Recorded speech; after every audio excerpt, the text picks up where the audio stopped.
कल वही एक चिट्ठी आई मेरे लिए। तो पहले मैं चिट्ठी पढ़ देता हूँ। My mother is in the final stage of pancreatic cancer. She is now completely bedridden and extremely weak. Almost only breathing remains in her body. This suffering is affecting our entire family deeply. Our attachment to her is causing immense pain, and we are struggling every moment. We know that she is approaching death and that it may be a matter of days. I humbly request you to please make a video or share guidance on how one can meditate and remain aware when a beloved family member is passing through such intense suffering and nearing death. Your guidance would be of great help and comfort to us during this difficult time.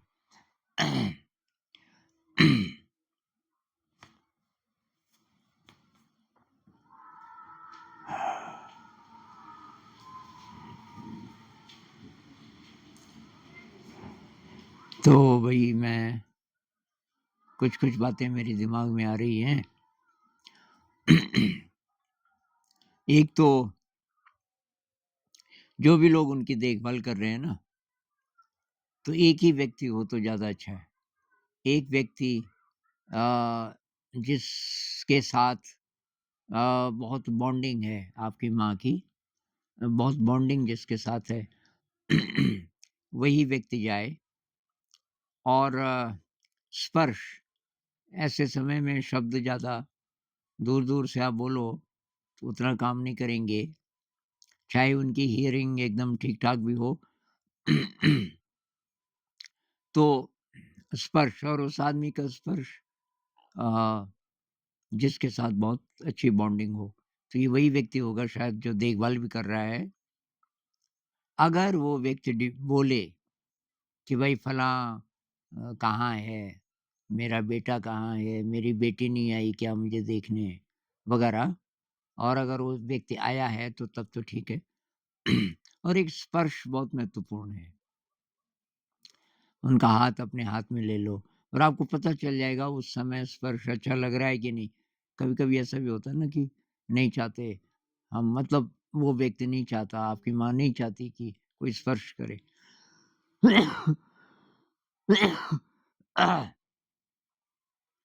तो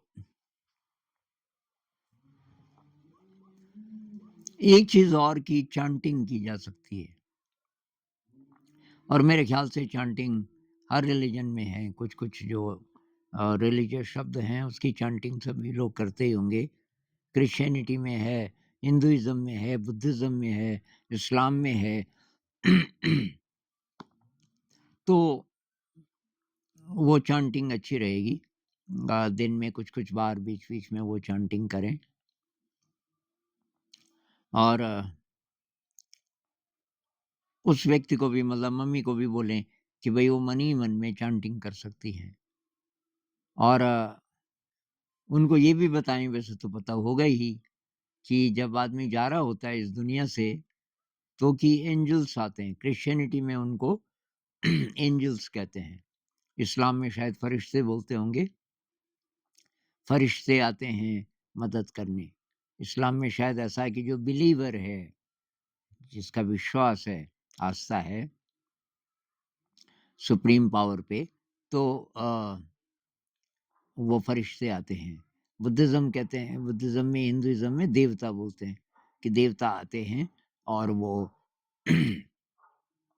वो मदद करते हैं उस समय कि ज़्यादा तकलीफ़ ना हो। जब आत्मा निकल रही है शरीर से, आत्मा कहो, कॉन्शियसनेस कहो, कुछ तो है ना जो निकलता है शरीर से, चाहे आप आस्तिक हों या नास्तिक हों।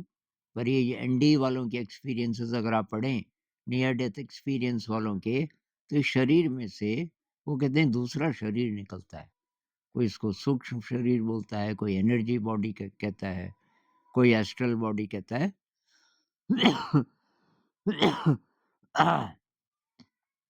हिंदुइज्म में ज़्यादातर उसको आत्मा कहते हैं।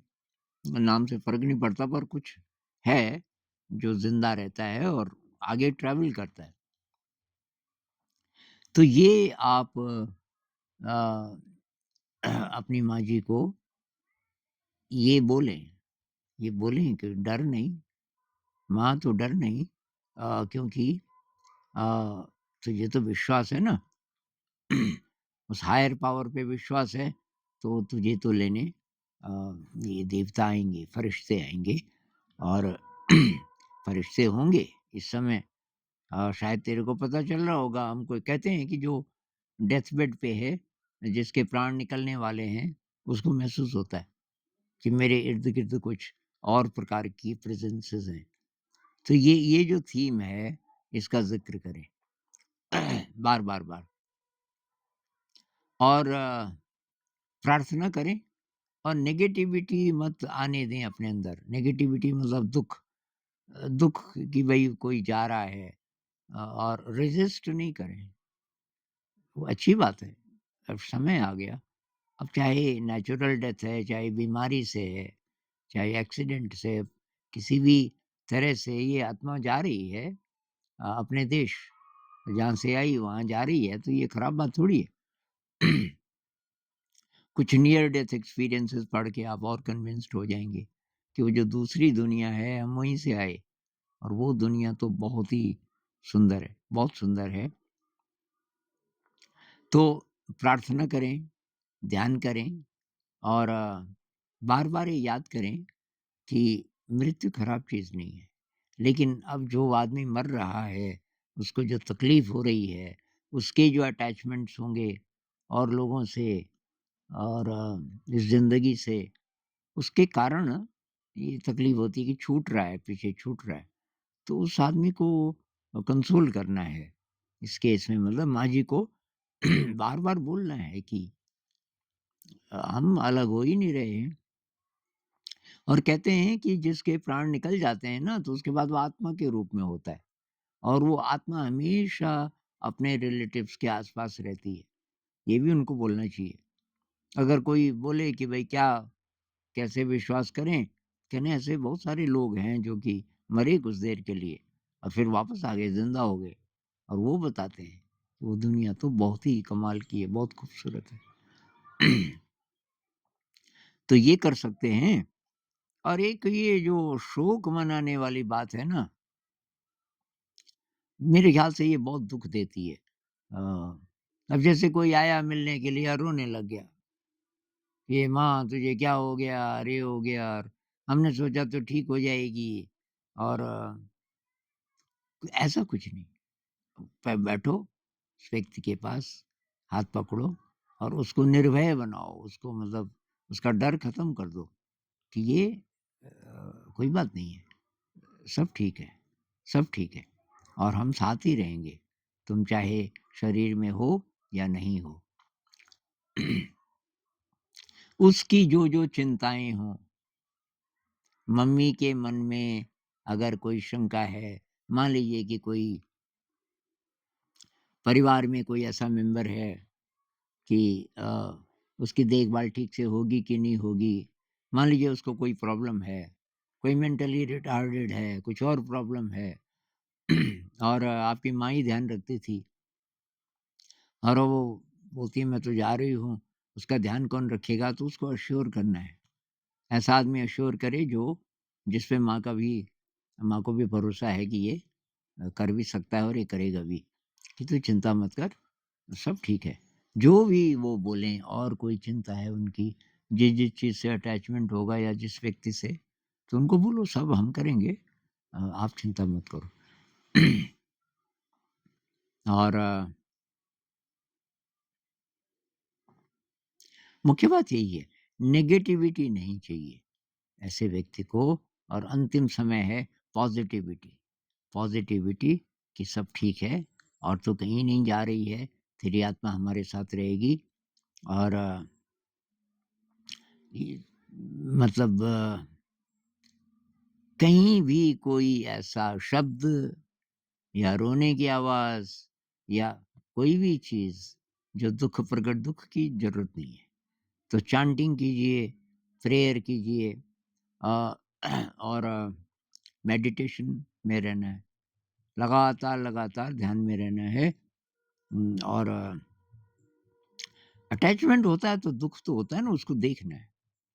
ये एक मौका भी है देखने का ना कि अटैचमेंट को इतना ज़्यादा इंटेंसिटी से अम, कैसे देखें कि जिससे अटैचमेंट है वो हमेशा के लिए जा रहा है।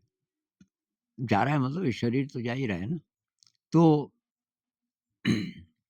कोई नेगेटिविटी नहीं, एकदम पॉज़िटिव रहना है। और डेथ आती है, ये रियलिटी है। जवानी है तभी आती है, जिस तरह आना चाहती है वैसे ही आती है। अ, चाहे बीमारी से आए, चाहे नेचुरल डेथ हो, चाहे किसी भी रूप में हो, तो डेथ तो आएगी, ये तो रियलिटी है, सबको जाना है यहाँ से। ट्रेनिंग के लिए आए, शुद्धिकरण के लिए आए, मैल धोने के लिए आए। तो बस। और उनके अच्छे काम अगर वो सुन सकती हैं और आपको लगता है कि इससे उनको मदद मिलेगी, तो उन्होंने जो अच्छा किया वो कि भई तेरी ज़िंदगी एकदम सफल रही, एकदम कमाल की ज़िंदगी रही माँ जी।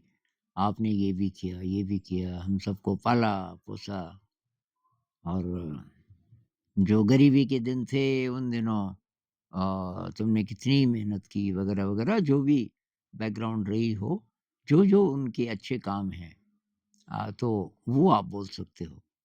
आपस में भी एक-दूसरे से और उससे भी। तो उनको लगेगा कि भई मैंने अच्छी ज़िंदगी जी। अ, जो मेरे से हो सकता था, मैंने किया वो ये भी बोल रहे हैं। तो कैसे भी करके मतलब जो आत्मा जा रही है, उसको अच्छा लगे, उसको कोई रिग्रेट ना हो, कोई पछतावा ना हो। अगर कोई ऐसी बात है कि उसके मन में रिग्रेट है किसी भी बात का अ, तो उसको कंसोल करना है कि ऐसा नहीं है, ऐसा नहीं है। वो ऐसे ही होना था, कोई नुकसान हुआ, कुछ हुआ। अ, तो मतलब जाते-जाते माँ के मन में कोई गिल्ट ना हो, कोई रिग्रेट ना हो। अ, कोई डिससैटिस्फैक्शन ना हो और पॉज़िटिविटी हो, ये हो कि भई सब देखो कितना मुझे प्यार करते हैं, कितनी केयर करते हैं। और ये जो गहरा विश्वास कि भई सब ठीक है और ये मृत्यु आती है, इसके बाद तो हम बहुत सुंदर जगत में जाते हैं और तुमको तो बिल्कुल तकलीफ़ नहीं होगी ज़्यादा।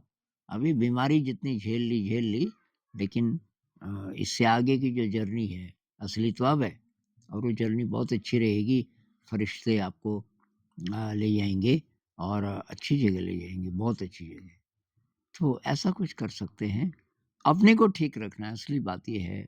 वो जो व्यक्ति जा रहा है, उसको सबसे ज़्यादा मदद इस बात से मिलेगी कि आप पॉज़िटिव हैं और आप ठीक-ठाक हैं और माँ को ये लगे कि अब मैं जा भी रही हूँ, लेकिन कोई फ़र्क नहीं पड़ता, सब काम ठीक चलता रहेगा। ऐसा कुछ। नमस्कार।